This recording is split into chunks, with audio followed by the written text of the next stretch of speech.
go!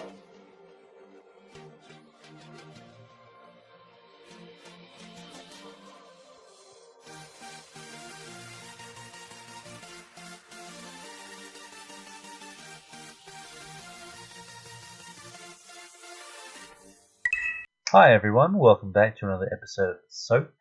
I've got Mike, myself, I've got Dan, and I've got Corey here talking about part 2 of the E3 conventions.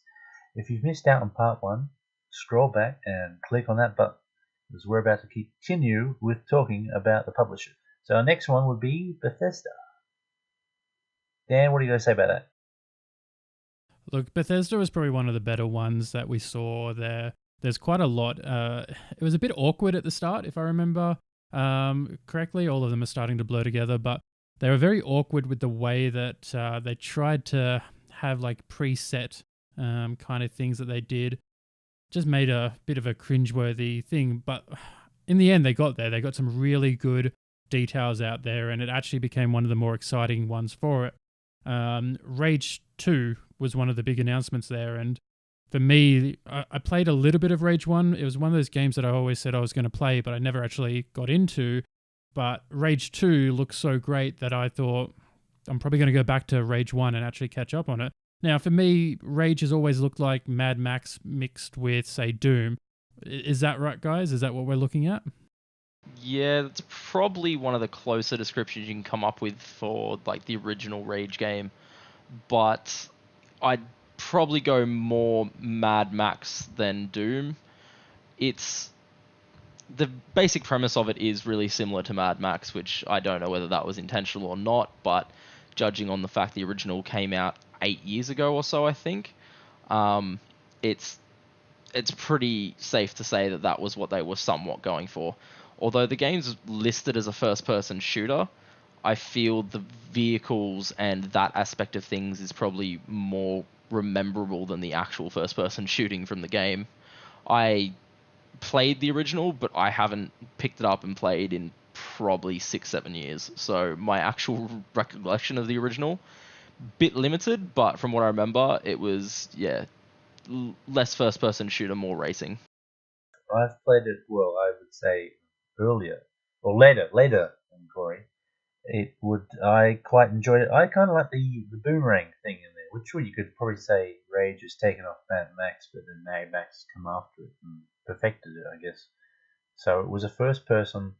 That was, you drive around in a third person car and blow up stuff and have machine guns. And the other bandits driving around, you try and shoot them off, and then you would have a mission to go to, and so you would kind of stop, park at this particular place, get out, pull out, whatever weapon you had, and then go and do that mission in the first-person shooter. So it was a bit of everything, and some people liked it, some people didn't. So how do you think it's going to look, Corey, Rage 2 compared to Rage 1? Well, just even in the technology advancements in between games, like I think they announced the Rage 2 release date as early to mid 2019. You can probably correct me if I'm wrong on that, Dan, because I'm pretty sure you bought the collector's edition they mentioned. But an 8 to 9 year difference between games, you're obviously going to see a lot of advancements compared to the original. Yeah, it's definitely the start of 2019. I think even at this point we're still waiting on an exact date. But that collector's edition, I like to get collector's edition because the statues, you keep a little bit of memories. As you go through the years, some games stand out and you really like having like a good collector's edition displayed or that. This one I got more as a comical value. It's the talking head for it. Now I'm sure you guys can tell everyone a little bit more about the actual character that's there, but it's a motion censored. You walk past it and it starts talking at you. That was the one in the town, if memory serves me correctly, where you're walking into a little town and there's this head that goes, "Hello, welcome." I'm not sure if that's the same talking head. Okay, so the talking head is basically, it's from memory known as Ruckus the Crusher, which isn't a character from the first game as far as I can remember, but is introduced in the Rage 2. It's an undead mutant character, which, as far as I can tell from most of the stuff announced from E3, that's 90% of the things you'll face in Rage 2. The collector's edition head that Dan was talking about before is voiced by Andrew WK. But it'll be interesting to see whether that head's actually a influential character in the game, or whether it's just a random thing that they've added in and it has no actual relevance. It's just it'll depend when the game comes out. So who is Andrew WK? Because I know he's featured with the whole Rage 2 and all that. He has the song Ready to Die. Am I missing something? Is he famous? What am I missing? He's an American singer-songwriter. But honestly, I wasn't too knowledgeable about who he is, especially considering his actual career and everything like that started, I think, actually before I was born. So I don't know too much. I know he's part of the Sony label and everything like that, just from looking him up sort of not too long after. Recently played a Big Day Out in Australia, actually, not too many years ago. But I don't know too much about him. I just sort of recognize the name more so than any songs. The thing I was actually surprised not to find there, like I said, I go for the collector's edition, and I didn't grab the original Doom's collector's edition. It's probably not my favorite of all the demons that you can kill, so I kind of skipped over it. But I was looking out for one for this one, and I didn't actually find it. But Doom Eternal, that was a huge announcement for me. I played the shit out of the original Doom, or the remake Doom. It was fun. It was fast. The storyline wasn't really there, but to be honest, you didn't care. It had kick-ass music. You know, you were still the Doom Marine running around destroying demons. It was just an absolute blast to play that. Doom Eternal, all they have to do is really make the same game with a little bit more. I think we saw a little bit of like maybe Earth or that in it. So, you know, they're going to expand the maps out. Because that was probably the only criticism I really had for the first one, was that you were stuck on that one planet. You got to go to hell a little bit, but, you know, it did feel a little bit of the same thing over and over. So what about you guys? Were you as excited as me for Doom Eternal, or am I the only one in this boat? Well, see, you played a different aspect to the I was going to say original, but the remake Doom than I did. You played a bit more sort of story-based. I skipped the story pretty much altogether and went straight to the multiplayer, mainly just because Doom 3 is actually one of my favorite games ever released. Yep. I love that game so much. And when they announced that there was going to be a Doom with multiplayer in the style of old school Quake style combat, it was the only part of that game I really looked forward to. The only thing I even really know about the story is that it had a very bullshit game mode with permadeath, which was just stupid to me. How can you have a Doom game with permadeath? That you're never finishing it. I don't care what anyone says. No, so essentially the permadeath mode is the highest difficulty. So there's two tiers. You've got one where it's just at that difficulty. You can die as many times as you want. And then the one above it is where if you die, you literally lose all progress. Now, I struggled to get through one level of that because the trophy was to finish the very first level on that mode. Yep. And yeah, it was ridiculously hard for me. I've seen videos of people going the whole way through the game. They just smashed it out all the way to the end and no deaths. And there's jumping puzzles. There's lots of really intense fights. And the very last boss fight, there's a lot of things that go on with that one. Plenty of ways to die. And there's people out there who, if you go on YouTube and search, you'll find people who smash that out. And look, it's not something I would ever do, but I'm definitely impressed by the skill level for it. I can only imagine how much of their life was taken up getting that good at, shooters. Not going to lie, I'm probably, after we're done recording, go watch that to get hyped up for Doom Eternal when it gets released, because I know I said I didn't really play the story for the last one. I do partially feel like I should have, and I may even actually go replay it before Doom gets released. But I'm really excited for not only the story, but what upgrades they make to the multiplayer, and hopefully the multiplayer lasts a little bit longer than what it did on the remake from 2016. Yeah, I mean, that's the thing. I love the multiplayer, but it did die very quickly. Mike, I know you played a bit of Doom as well. The music, I always remember going over to your place and you'd love to put the soundtrack on. Yes. How good was that soundtrack? So let's just get something straight here. Somebody by the name of Dan was constantly hassling me to play this game. He was like, Mike, play this game. It's the best thing ever. Play this game. And I was like, okay. And so I played it and I enjoyed it. And yes, the music I liked the music. Good thing I lived in an area that didn't have any neighbors because I had my subwoofer on and it was just like, blah, blah, blah, blah, blah. And I must have scared people away, which was great. So yes, so actually, funny enough, I was listening to Doom soundtrack today on Spotify. There you go. Yeah, it hasn't left my mind. Well, I hope you're getting a copy then. I find it funny that you mentioned Dan said it was the best game ever, because I'm pretty sure there's at least like 6 podcasts with games that Dan has called the best game ever. Yes, this is. There's a lot of games that are the best game ever. I'll admit this. They're very good games, all of them. What about Fallout, guys? Like, I didn't mind a little bit of the original Fallout 1 and 2. 3, I got all the way to the end and lost my save, so I never actually finished it, even though I was right at the end. New Vegas, I kind of skipped over. 4, I did play a fair bit of. Finished it, did enjoy it. Fallout 76, we're going a whole different direction now.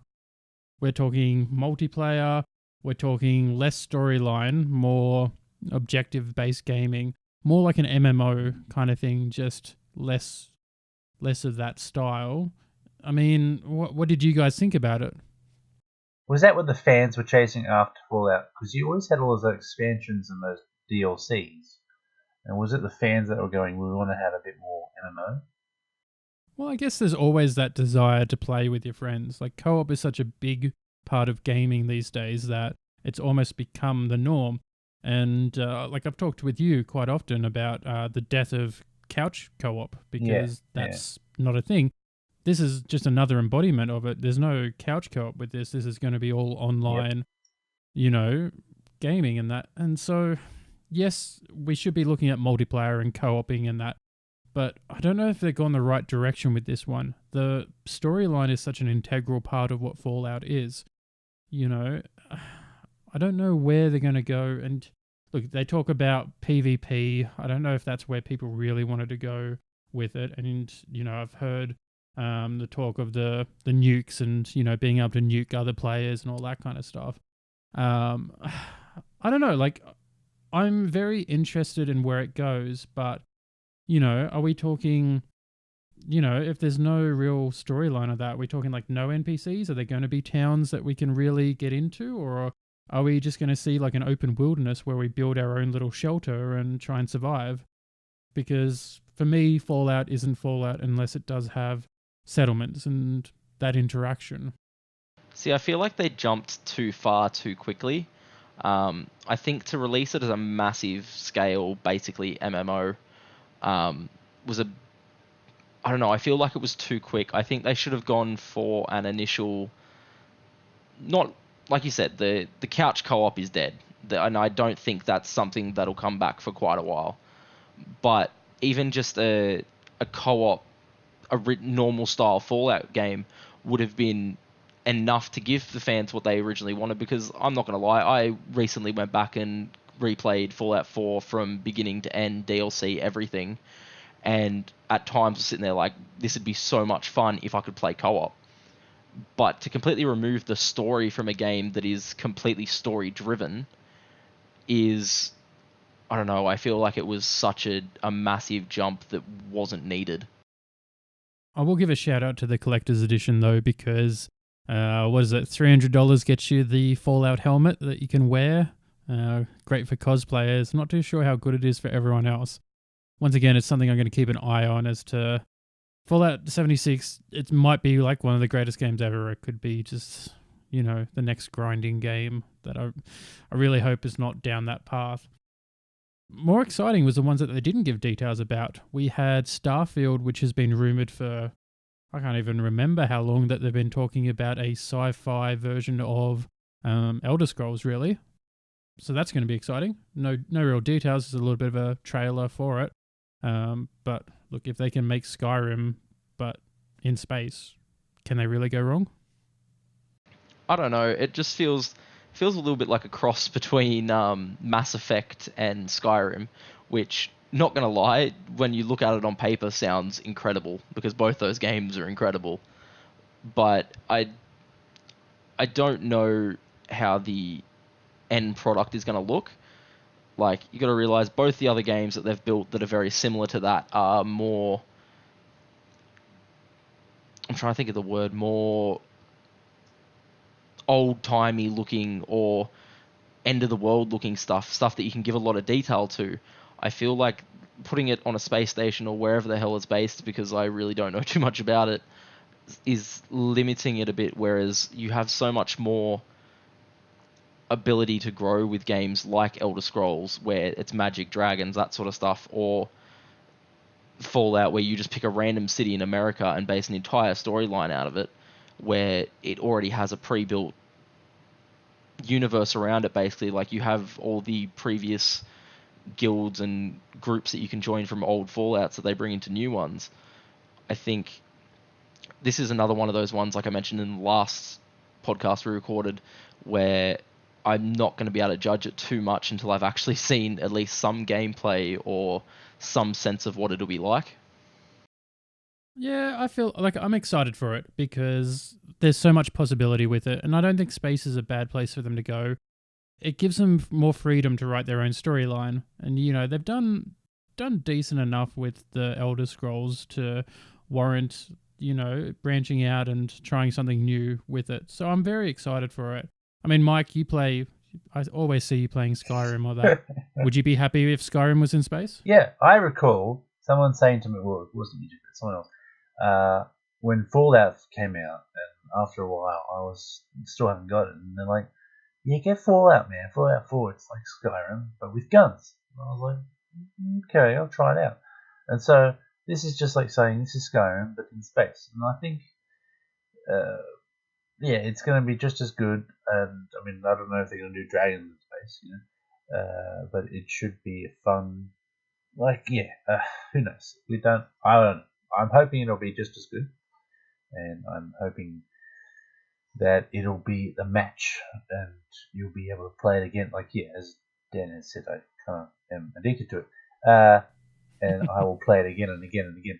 And just because right now, lately, I mean, you get to a point and you go, I've done everything, but I still want to investigate. I want to explore, and I want to see how many times I die off a cliff, or if my horse dies off a cliff, and yeah, kill as many giants. Not gonna lie, if they put space dragons in the game, I'll buy it day of release. Yeah. Like, no hesitation. What about space horses that can just fly anywhere? Oh, tempting. I'll consider it if that's a thing. Like, oh, don't go in that asteroid field. Don't worry, I've got a horse. I'm gonna just. What about at the very end? They did finally announce Elder Scrolls 6, yep. Mike. I know, like I said, you play the shit out of Skyrim. Yep. Have you booked time off for when Elder Scrolls 6 comes actually, out? That's a good idea.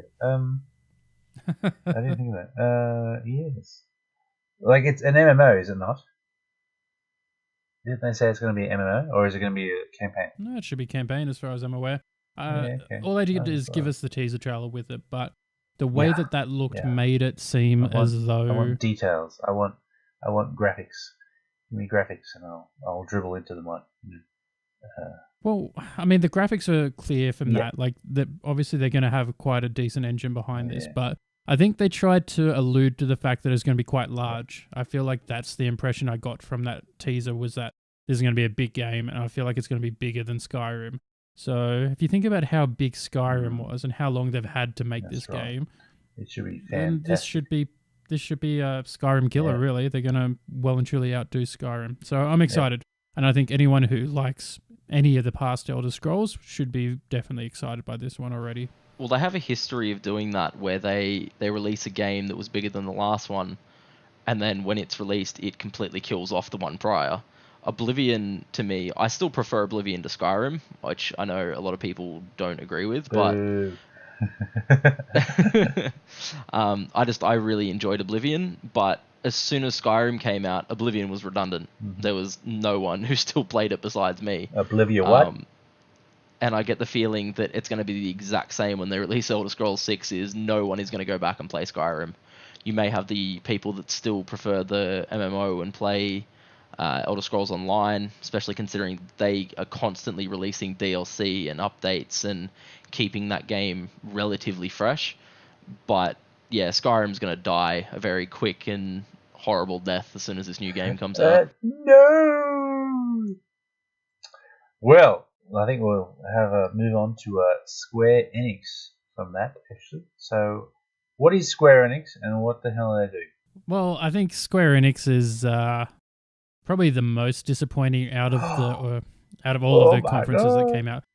Okay. But it's not because of what they were doing. It's the fact that all their details are already shown out. Like Shadow of the Tomb Raider, like we already saw that with, was it Microsoft? I think we saw all of that, Corey. Yeah, they released basically the same details that Square Enix did, but yeah, I guess they needed something to fill in the time for Square Enix because they really only had a few major announcements, so they kind of had to steal some of them for other places. So with what? Shadow of the Tomb Raider, that's just another game that they're bringing out. Tomb Raider? Is that what they're trying to bring? They released the remake, which I guess is the theme for this entire video, is remakes of old games. Yeah. But the remake in 2013, this is going to be the sequel to it. I don't know too many of the details other than the fact I know it takes place after the events of the previous one. Has it got any tie into the movie? I don't think so. The movie was more based on the new games. So essentially, we all know Tomb Raider. It's been like a staple of games for a long period of time. What they've done is they've rebooted that whole series, and instead of it being more of a emphasis on how big her breasts were, which seems to be all anyone talks about the old ones these days, they've gone for a lot of character depth with it. And the very first reboot, they went with a character who was inexperienced and a bit, I don't know if she was fragile to start with, but she goes through a lot of shit as part of the storyline. And it really builds her up as quite a strong female character that they gave so much depth to it that you can relate to her now. It's not just the old, like, have you seen the cosplays where they have the square boobs on her that are just ridiculous size, because that's all the old ones were? Boobs. You know, we don't talk about the reboot series like that. We talk about the experiences that she has, the abilities that she has. It's no longer about like how her body is physically. It's about the actual character. And that's such an important thing, is that they've taken something that people loved and they've really given it the depth that people wanted. And so the new Shadow of the Tomb Raider is no different. We've seen the other ones already out. They get great ratings. We're probably not going to see too much different. It's kind of like Assassin's Creed. It's more of the same but different.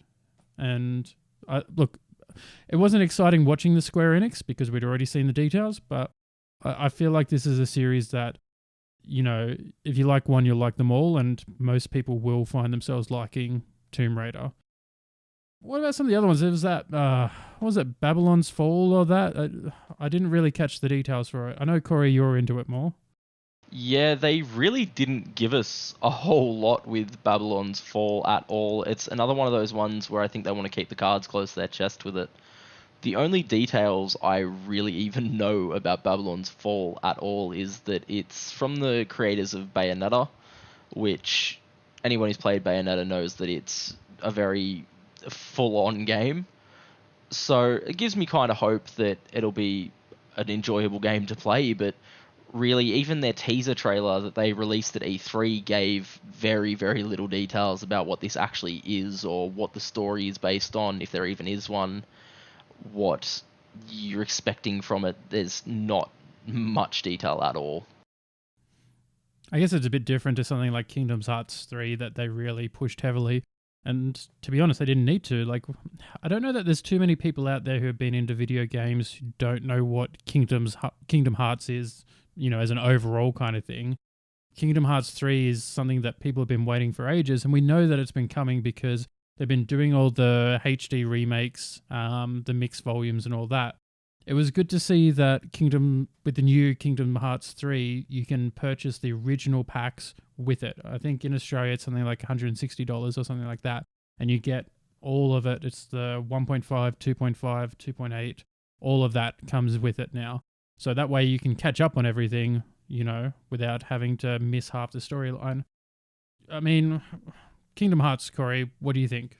Okay, I know you were just explaining what the pack was and everything, but why are we talking about the previous Kingdom Hearts? They have finally announced a goddamn Kingdom Hearts 3. I have been waiting for this game for so fucking long, and they have finally announced it. They have, don't get me wrong, Square Enix shat the bed with the entire conference about it because they didn't give any details that weren't already known for the past 12 months. But just the fact that it's been announced makes me so very happy. They updated it with the Unreal Engine 4 for the gameplay, which I'm happy about. There's also talk that apparently the system used is going to be very similar to Kingdom Hearts 2, which is going to be a slightly revamped version. But yeah, I am so excited that this game has been announced and is being released. Yeah, it's one of those things that it's fun seeing all those Disney characters and all that. This one has a bit more of a Frozen theme, I believe, with it. Oh, they have, because like in the original Kingdom Hearts, there's different worlds, and each world obviously has different elements to the overall story. But yeah, they've announced Frozen as one of the worlds, which was, I guess, by the looks of it, one of the main ones from the videos that they released. But I think they're probably going to reuse some of the old worlds that they've used previously, like they've done before. I think one of the other ones that I remember them using is going to be Tangled, I think, from the Disney movies. And Pirates of the Caribbean, I think, is another one that I've heard that it's going to be one of the worlds. Other than that, not a whole lot is known that wasn't mentioned previously. I think Monsters Inc. was another one that was rumored. Big Hero 6 was rumored. But just from the E3 press conference alone, they haven't given a massive amount of detail. Now, I don't want to break anyone's hearts here, but I've actually never played Kingdom Hearts. You're a horrible human. That is. Oh, this is why we don't get you to do jokes anymore. Yep. Now, moving along to the last publisher, we've got Sony, the big bad Buddha. Now, what do they have on their agenda? For me, the one that came out of nowhere was the Resident Evil 2. I was watching the trailer for it, and I was trying to work out what was going on because it started with that rat, and I'm like, "What are you playing as a rat? What's going on here?" And then at the very end, they show, is it Leon? Yeah, Leon Kennedy. Yeah, they show Leon, and I was like, "Oh crap, that's freaking Leon! Like, what are we doing here? Are we doing another new Resident Evil?" And then they announced it, Resident Evil 2. Like, and that to me looks like it's not just like a HD remaster or anything. That's a complete redo of that game. That came out of nowhere. I think as well, we've spoken about this before, Dan, is the fact that they completely skipped the remake of Resident Evil 1. But I think Resident Evil 2 is probably one of, if not the most popular Resident Evil game, mainly just because of Leon Kennedy as a character, and Claire Redfield, I think is the name of the other character. But just Raccoon City Police Department with the zombie apocalypse and everything like that, it was just a really well-known game. And considering Resident Evil 2, the original, came out the year before I was born. So I think it's about time it got the remake. I still do think it's a little bit weird that they skipped straight to 2, but I can see their reasonings behind it. Yeah, it's going to be interesting. Like I said, it got me excited. I didn't know it was coming. And that's the thing. I don't know if we've talked too much about the E3 in general, but E3 for me used to be a very special event where you found out everything. Like, you found it out at the E3 conferences. These days, everyone's so keen to get their details out first that half the information is actually leaked, more often than not deliberately, before the conference even happens. And there's nothing, like, I try and avoid it as much as I can, but You know that week leading up to E3 that your whole news feed is going to be littered with this is going to come out, we've seen some of this, all these spoilers. I don't want that. I want to go to E3, and I've talked about it. I actually want to travel over there and experience it, but I want to either watch it at home or go to it in person and learn everything there. I really hate all this leaking stuff. So if there's one thing that I would like to see all these companies do more, save some of those details. Let's make it a surprise. Resident Evil 2 was a surprise for me, and that made it stand out. Everything else, that, Dark Souls is going to have a game of some sort. You knew that Kingdom Hearts was coming. We knew that there was a new Tomb Raider. Like, we knew all of these kind of things. I want new stuff. That's why I go there.